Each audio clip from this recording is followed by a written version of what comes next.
You have your instruction manual and reference guide. Here we have the foot control and the power cord. Then you have 3 bobbins that come with your machine. If you need more bobbins, make sure you get the plastic class 15 bobbins that look just like this.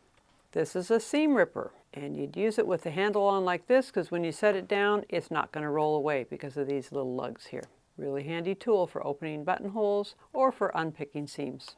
This is the darning plate. It disengages your feed dogs so that you can move your fabric from side to side or back and forth like if you were mending some fabric. It fits on your machine like this.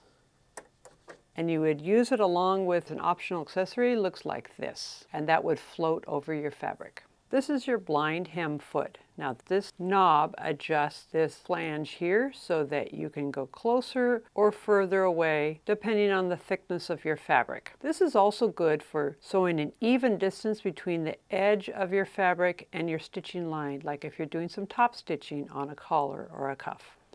This is your zipper foot. You can sew nice and close to the edge of your zipper teeth with this foot. This is the buttonhole foot. I have another video on how to do a 4-step buttonhole with this machine using this foot.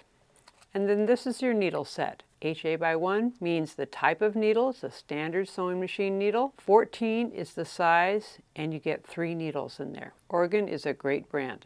For more information, check out some of these other videos. And if you found this video to be helpful, give us a like. Also, if you have comments, questions, or ideas for other videos, let us know in the comments down below. Thanks for watching. Bye.